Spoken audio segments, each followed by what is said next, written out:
What's up, everybody? Sujan Patel here. Today I want to talk about how to become a SaaS entrepreneur. This is a question I get asked all the time. Hey, I want a lot of kids in high school, college, people just working want to become an entrepreneur. Always ping me asking me how to become an entrepreneur, and more specifically, how to start or manage a SaaS business. So I thought I'd make a video to answer all of those things. Here's my process.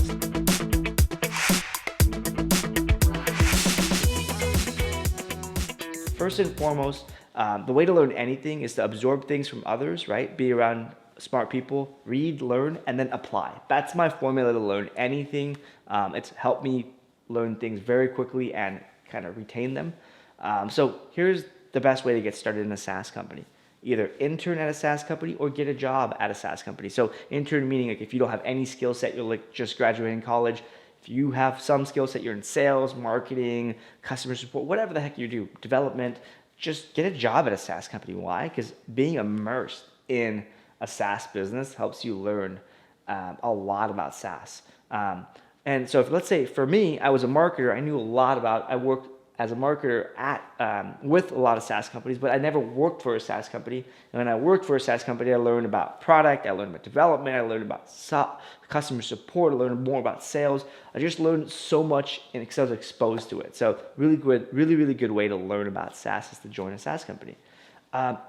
Next thing is to read and watch everything you can about product market fit. This is the single biggest area of focus in the beginning for a SaaS business. You can't get this, nothing else matters. Okay, so the next thing after product market fit is your first $10,000 in MRR, your first 100K in ARR.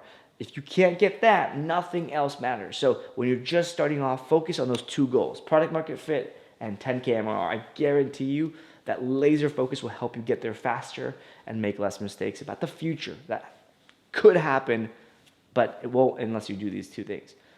Next is to identify a market that's big enough. This is the mistake I've made many times. Back in 2008, 9, probably 10 as well, I started an SEO tool, link building tool. I started all these random things with the idea that I can sell it, I can grow it, what have you. Sure, well, first of all, I failed at building it properly and getting product market fit, but let's just say I had that. Well, my idea wasn't big enough. It wasn't big enough to become the business I thought it would in my head. So if I urge you to look into total addressable market, TAM, lots of content out there on TAM. I'll make a whole another video on TAM in general, but ultimately you need to get good at understanding the market size, and you don't need to know the exact measurement that this is going to be a $15 billion industry. What you need to know is it $1 million industry? Is there like 100 customers that you can sell to? Or is there 1,000 and 5,000, 500,000, 5 million? What should you charge? Those things kind of come after that. Next thing is if you're just getting started, find a technical co-founder. I found mine on Product Hunt, and go practice. What I mean by this is take a random idea you have, go try to understand the product market fit, and then just go build it. You don't have to go 100% at it. Again, find a technical co-founder that would jump on your idea. I found mine on Product Hunt. Plenty of developers post their products on Product Hunt. Next thing is to connect with SaaS founders. This is really important. There's two ways to do it. Go to conferences like SaaS Talk, SaaSter, MicroConf, Rhodium Weekend, lots of great conferences out there for you to get surrounded by SaaS founders and SaaS entrepreneurs, or even other SaaS employees. And this could be a good way to actually get an internship or job as well. And then number 2 is to cold email SaaS founders and ask them for advice and questions. Now, don't just say, hey, I'm starting a SaaS business, I need some advice. Say, hey, big fan of your work, love your podcast or whatever on XYZ topic. So Google them, do some research. Cold email, you need to do your research. I've talked about this many times. But also, when you do that, then ask a specific question. Say, hey, if let's just say you email me, I talk about sales, talk about marketing, talk about SaaS. Hey, I'm a SaaS founder. I have a question on churn. I read your article on blah, blah, blah. I really liked it, but any tips you can do for my company, XYZ, can I jump on a call? Can you answer my question? You'd be surprised how many people are willing to help. Almost every single cold email I've sent to a SaaS founder and asked a specific question got answered with not just like an answer. I mean like a paragraph. Or they sent me an article saying, hey, you should read this. And that kind of just opened up a whole slew of things I never thought about. And the last thing is to keep learning. A great place is SaaS Academy by my friend Dan Martell.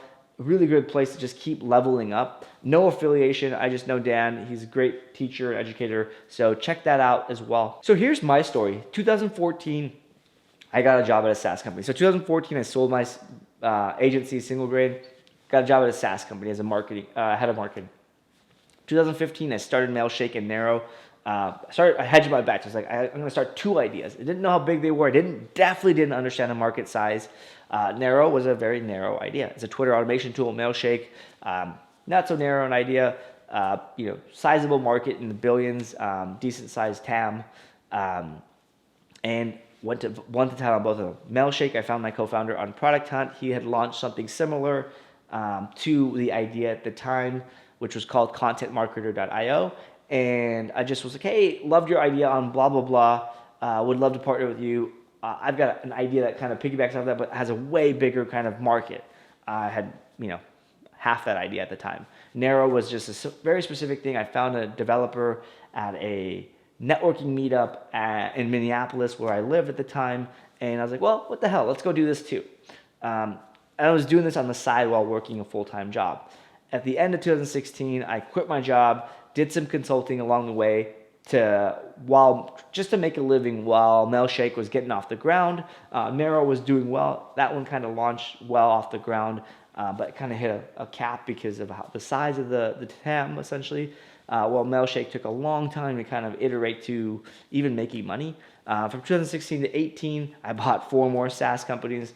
I know I'm crazy, but ultimately, in about 2018, Mailshake had enough revenue to sustain multiple employees as well as cover my living expense and pay me as an employee. We've been growing ever since, but that's kind of my journey into SaaS. If you have any questions, leave a comment below. Shoot me an email if you're not comfortable posting a comment. You can go to sujanpatel.com and just fill out that contact form. All right, that's it.